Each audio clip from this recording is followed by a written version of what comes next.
নমস্কার বন্ধুরা, আজ আমরা যে মিউচুয়াল ফান্ড ক্যাটাগরি নিয়ে আলোচনা করব এই মিউচুয়াল ফান্ড ক্যাটাগরিটা কিন্তু বিদেশে খুব জনপ্রিয়। সম্প্রতি আমাদের দেশেও এই মিউচুয়াল ফান্ড ক্যাটাগরির জনপ্রিয়তা বাড়ছে। হ্যাঁ, আপনি ঠিকই গেস করেছেন, আজ আমরা ইন্ডেক্স মিউচুয়াল ফান্ড নিয়ে আলোচনা করব। তো সবার প্রথমে আমরা জেনে নিই যে ইন্ডেক্স মিউচুয়াল ফান্ড কি। দেখুন, ইন্ডেক্স মিউচুয়াল ফান্ড হলো এমন একটা মিউচুয়াল ফান্ড যেটা কিনা আন্ডারলাইং যে ইন্ডেক্স আছে সেটাকে সম্পূর্ণ রেপ্লিকেট করে। এবার রেপ্লিকেট শব্দের অর্থ আপনি বুঝতেই পাচ্ছেন। রেপ্লিকেট হলো কপি করা, মানে হুবহু নকল করা। আন্ডারলাইং ইন্ডেক্সেতে যে শেয়ারগুলো থাকছে এবং তারা যে ওয়েটেজ পার্সেন্টেজেতে থাকছে, আপনার মিউচুয়াল ফান্ডের ক্ষেত্রে ঠিক একই জিনিস হবে, অর্থাৎ এটা সম্পূর্ণ আন্ডারলাইং ইন্ডেক্সটাকে কপি করবে। এবার একটা কথা লক্ষ্য করুন, আমি বারবার বলছি আন্ডারলাইং ইন্ডেক্স। আন্ডারলাইং ইন্ডেক্স ব্যাপারটা কি? দেখুন, যখন আমরা শেয়ার মার্কেটের পারফরমেন্স দেখি না, তখন একাধিক ইন্ডেক্সের কথা আমরা বলি। যেমন ধরুন সেন্সেক্স।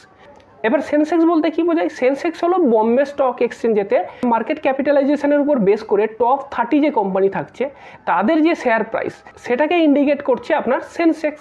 আবার নিফটি 50 বলতে বোঝায় যে ন্যাশনাল স্টক এক্সচেঞ্জেতেই মার্কেট ক্যাপিটালাইজেশনের উপর বেস করে যখন আমি শেয়ারগুলোকে সাজাবো তখন প্রথম 50টা যে কোম্পানি থাকবে সেটাকে আমরা বলবো নিফটি 50। আমি দুটো ইন্ডেক্সের নাম তো পেয়ে গেলাম, একটা হলো সেন্সেক্স, এটা একটা ইন্ডেক্স।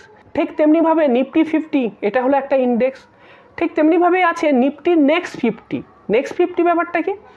প্রথম 50টা কোম্পানি বাদ দিয়ে পরের যে 50টা কোম্পানি থাকছে সেটাকে আমরা বলবো নিফটি নেক্সট 50। ঠিক তেমনিভাবে এরকম বলতে পারি যে Nifty top 100, Nifty mid cap 150, Nifty small cap 250, এগুলো সবই ইন্ডেক্স। তো ইন্ডেক্স মিউচুয়াল ফান্ডের কথা যখন আমি বলবো তখন তারা এই কোন ইন্ডেক্সটাতে ইনভেস্ট করছে তার উপর বেস করে কিন্তু তাদের নাম হবে। যেমন আমি বললাম যে এইচডিএফসি সেন্সেক্স প্ল্যান, তাহলে আপনি নামটা শুনেই বুঝতে পারছেন যে সেন্সেক্সের যে কোম্পানিগুলো আছে সেগুলোতে ইনভেস্ট হবে। আবার যখন আমি বলবো ইউটিআই নিফটি 50, তার মানে আপনি নাম শুনেই বুঝতে পারছেন যে নিফটি 50 যে 50টা কোম্পানি আছে সেখানে ইনভেস্ট হবে। তো ইন্ডেক্স ফান্ড ব্যাপারটা প্রাইমারিলি আপনার কাছে ক্লিয়ার হয়ে গেল। এইবার আমরা দেখে নিই যে এই ইন্ডেক্স ফান্ড কীভাবে কাজ করে। দেখুন, যখন আমরা মিউচুয়াল ফান্ডে ইনভেস্ট করি তখন কি হয়, আমাদের এই যে টাকাটা, এই টাকাটা মিউচুয়াল ফান্ডের যিনি ম্যানেজার আছেন তিনি ডিসাইড করেন যে কোন কোন কোম্পানির শেয়ার কেনার জন্য কাজে লাগবে। এবার এই মিউচুয়াল ফান্ডের ম্যানেজার এবং তার যারা রিসার্চ টিম আছে তারা খুঁজে খুঁজে বের করে যে কোন কোম্পানির শেয়ারেতে তারা ইনভেস্ট করবে এবং তারা নিজেরা ঠিক করে যে পোর্টফোলিও দিয়ে কোন কোন কোম্পানির শেয়ার তারা ইনক্লুড করবে। তো এখানে ফান্ড ম্যানেজার কিন্তু অ্যাক্টিভলি ডিসাইড করছেন যে কোন কোন কোম্পানির শেয়ারেতে ইনভেস্ট হবে, সেই কারণের জন্য এগুলোকে বলা হয় অ্যাক্টিভলি ম্যানেজ ফান্ড। কিন্তু যখন আমি ইন্ডেক্স ফান্ডের কথা বলছি তখন কিন্তু ফান্ড ম্যানেজার নিজে ডিসাইড করবেন না কোন কোন কোম্পানির শেয়ারেতে ইনভেস্ট হবে। ইন্ডেক্সে যে শেয়ারগুলো আসবে সেই কোম্পানির শেয়ারগুলোতেই ইনভেস্ট হবে এবং তার ওয়েটেজটাও ঠিক হবে যে ইন্ডেক্সে ঠিক যেরকম ওয়েটেজ আছে এখানেও ঠিক সেরকম ওয়েটেজ হবে। তো আপনি বুঝতেই পারছেন যে ইন্ডেক্স ফান্ড হলো একটা প্যাসিভলি ম্যানেজ ফান্ড, অর্থাৎ অ্যাক্টিভলি এটাকে কেউ ম্যানেজ করবে না, ইন্ডেক্সকে সে কপি বা নকল করে যাবে। এরপর আমরা ইন্ডেক্স ফান্ডের ডিফারেন্ট ক্যাটাগরি নিয়ে আলোচনা করব। এটা জেনে রাখা খুব দরকার যে বিভিন্ন ধরনের ইন্ডেক্স ফান্ড কিন্তু হয়। সব ইন্ডেক্স ফান্ড নিয়ে আমি কথা বলবো না, আপনাকে আমি 5 ধরনের ইন্ডেক্স ফান্ড নিয়ে বলবো যেগুলো কমনলি চলে এবং যেগুলো খুব পপুলার। প্রথম যেটা সেটা হলো ব্রড মার্কেট ইন্ডেক্স ফান্ড। নামটা শুনেই বুঝতে পারছেন যে ব্রড মার্কেট অর্থাৎ লার্জ স্কেলেতে ম্যাক্সিমাম যেসব শেয়ারগুলো আছে সেই শেয়ারগুলোকে এখানে আমি ইনক্লুড করব।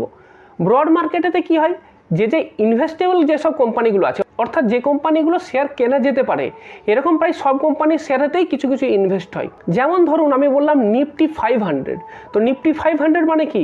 তো এর মধ্যে লার্জ ক্যাপ 100টা থাকছে, মিড ক্যাপ 150টা থাকছে এবং স্মল ক্যাপ 250টা থাকছে। সুতরাং আপনি বুঝতেই পাচ্ছেন যে নিফটির মোটামুটি ম্যাক্সিমাম যে কোম্পানিগুলো ভালো আছে সেগুলো সবই কভার হয়ে গেল। তো এরকম নিফটি 500কে নিয়ে একটা ফান্ড আছে, সেটাকে বলবো নিফটি 500 ফান্ড। একটা এক্সাম্পল দিয়ে দিই, যেমন মনে করুন মতিলাল ওসওয়াল নিফটি 500 ফান্ড। এরপরে যে ক্যাটাগরিটা আসছে সেটা মার্কেট ক্যাপিটালাইজেশনের উপর বেস করে ইন্ডেক্স ফান্ড। এবার মার্কেট ক্যাপিটালাইজেশনের উপর বেস করে অনেকগুলো ইন্ডেক্স হয়। প্রথম যে ইন্ডেক্স যেটাকে আমি আগেই বলেছি সেটা হলো সেন্সেক্স, বম্বে স্টক এক্সচেঞ্জের প্রথম 30টা যে কোম্পানি আছে। তো এটা নিয়ে আপনি তৈরি করতে পারেন সেন্সেক্স ফান্ড। যেমন আপনাকে একটা এক্সাম্পল দিতে পারি যে HDFC mutual fund Sensex plan, তো এখানে সেন্সেক্সেতে ইনভেস্ট হবে। তারপরে ধরুন নিফটি 50, তো এই নিফটি 50-র উপর বেস করে প্রায় সব ফান্ড হাউসেরই একটা করে নিফটি 50 ইন্ডেক্স ফান্ড আছে। এক্সাম্পল দিয়ে বলতে পারি, যেমন ধরুন UTI Nifty 50 index fund, ICICI Prudential Nifty 50 index fund. এরপরে আরও আছে, যেমন ধরুন নিফটি নেক্সট 50 ইন্ডেক্স ফান্ড। এটা কীরকম? যে নিফটিতে প্রথম যে 50টা গেল সেটা হলো নিফটি 50, তো তারপরে যে বাকি 50টা আছে সেটাকে বলা হয় নিফটি নেক্সট 50। তো এই নিফটি নেক্সট 50 নিয়ে কোনো মিউচুয়াল ফান্ড আছে, তো সেটাকে আমি বলবো নিফটি নেক্সট 50 ইন্ডেক্স ফান্ড। 3 নম্বর যে ক্যাটাগরি সেটা হলো যে ইকুয়াল ওয়েটেজ ইন্ডেক্স ফান্ড। এটা খুব একটা ইন্টারেস্টিং ব্যাপার। যেমন ধরুন আমি যখন বলছি যে নিফটি 50 ইন্ডেক্স ফান্ড, তখন আমরা কি দেখি যে নিফটি 50তে যে কোম্পানিগুলো আছে সেই কোম্পানিগুলোতেই ইনভেস্ট হবে। আপনাকে আমি শো করছি নিফটি 50-র কম্পোজিশন। এখানে আপনি দেখতে পাবেন যে সবার উপরে আছে এইচডিএফসি ব্যাঙ্ক, কিন্তু এইচডিএফসি ব্যাঙ্কের ওয়েটেজ যদি দেখেন সেটা হলো 13.30%, অর্থাৎ এর ওয়েটেজ সব থেকে বেশি। তারপরে আছে রিলায়েন্স ইন্ডাস্ট্রিজ, তার ওয়েটেজ 9.21। আবার টপ 10-এর মধ্যে যদি 10 নম্বরে দেখেন তাহলে দেখতে পাবেন ভারতী এয়ারটেল, তার ওয়েটেজ হচ্ছে 2.71। তো যদি আপনি নর্মাল নিফটি 50 ইন্ডেক্স ফান্ডে ইনভেস্ট করেন তখন আপনার 100 টাকা এই ওয়েটেজের উপর বেস করেই ইনভেস্ট হবে, অর্থাৎ 100 টাকার মধ্যে আপনার 13 টাকা 30 পয়সা এইচডিএফসি ব্যাঙ্কের শেয়ারে যাবে। তারপরে আছে রিলায়েন্স ইন্ডাস্ট্রিজে আপনার 9 টাকা 21 পয়সা যাবে আপনার 100 টাকার মধ্যে। আইসিআইসিআই ব্যাঙ্কে যাবে 7 টাকা 74 পয়সা। তো ওয়েটেজের উপর বেস করে হলো। কিন্তু যখন আমি বলবো যে নিফটি 50 ইকুয়াল ওয়েটেজ ইন্ডেক্স, তখন কি হবে, তখন ওই নিফটি 50তে যে 50টা কোম্পানি আছে না, 50টা কোম্পানিতে ইকুয়াল পার্সেন্টেজেতে ইনভেস্টমেন্ট হবে। ওই 50টা কোম্পানিতে ইনভেস্ট হবে কিন্তু ওয়েটেজটা সমান থাকবে। সেক্ষেত্রে কী হবে, এইচডিএফসি ব্যাঙ্কেতেও 2% ইনভেস্টমেন্ট হবে, রিলায়েন্স ইন্ডাস্ট্রিজেতেও 2% ইনভেস্টমেন্ট হবে, আবার ভারতী এয়ারটেলতেও 2% ইনভেস্টমেন্ট হবে। অর্থাৎ 50টা কোম্পানির প্রতিটাতেই 2% করে ওয়েটেজে ইনভেস্ট করা হবে। তো তফাৎটা আপনার কাছে ক্লিয়ার হয়ে গেল। তাহলে আপনার মনে এই প্রশ্নটা আসতেই পারে যে নিফটি 50 ইন্ডেক্সে ইনভেস্ট করবো নাকি নিফটি 50 ইকুয়াল ওয়েটেজ ইন্ডেক্সে ইনভেস্ট করব, কোনটাতে ইনভেস্ট করলে ভালো লাভ হবে। চলুন পরের দিনে এই নিয়ে একটা ভিডিও করব, দেখে নিই একটু রিসার্চ করে যে কোনটা ভালো রিটার্ন দিয়েছে গত 10 বছরে। এরপরে যে ইন্ডেক্স ফান্ডটার কথা বলবো সেটা হলো সেক্টর বেসড ইন্ডেক্স ফান্ড।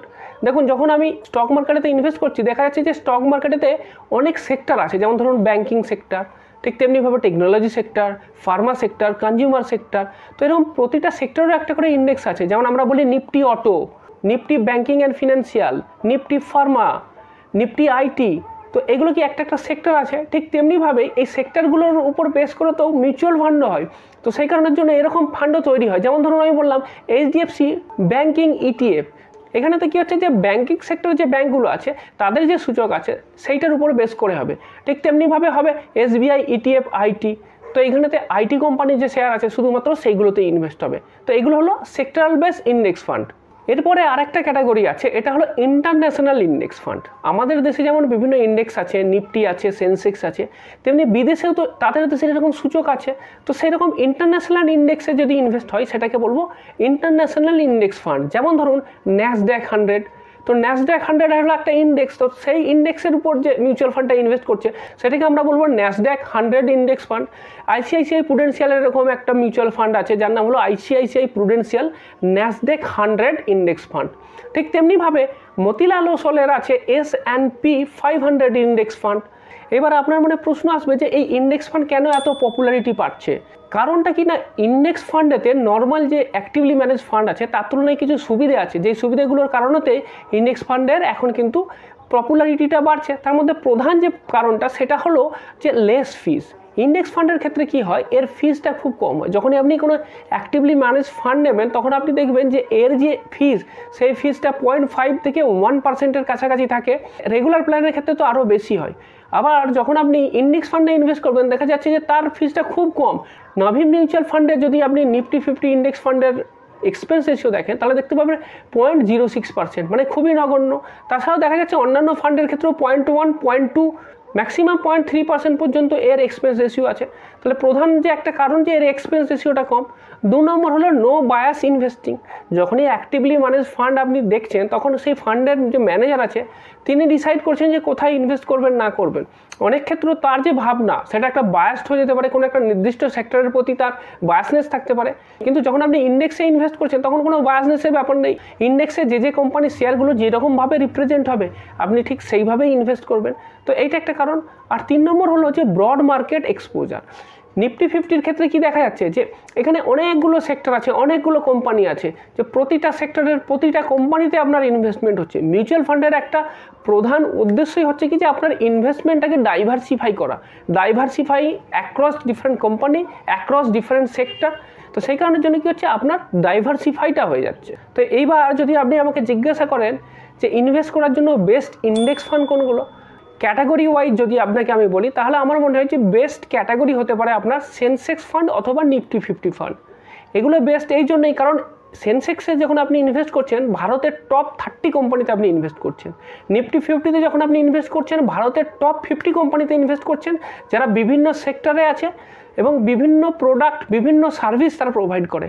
সুতরাং এটা বলেই যায় যে এই কোম্পানিতে ইনভেস্ট করছেন মানে আপনি ভারতের যে গ্রোথ, ভারতের যে ভবিষ্যৎ, সেই ভবিষ্যৎ কোম্পানিগুলোতে ইনভেস্ট করছেন। এবার যদি আপনি মিউচুয়াল ফান্ডের নামটা জানতে চান কোন কোম্পানির নেবেন, তাহলে আমি বলবো যে কোনো একটা কোম্পানির মিউচুয়াল ফান্ডে ইনভেস্ট করতে পারেন। কারণ কি, আপনি তো ইন্ডেক্সে ইনভেস্ট করছেন, সবাই একই জায়গাতেই ইনভেস্ট করছে, সুতরাং এখানে তো পোর্টফোলিওর কোনো ভ্যারিয়েশন নেই, আপনি যেখানে খুশি ইনভেস্ট করতে পারেন। শুধু একটা জিনিসই দেখবেন যে অ্যাসেট ম্যানেজমেন্ট কোম্পানিটার উপর আপনার ভরসা আছে, যাদের উপর বিশ্বাস আছে, যারা অলরেডি এস্টাবলিশ, বাজারের নাম আছে এবং এক্সপেন্স রেশিওটা কম আছে, এরকমই একটা দেখে নেবেন।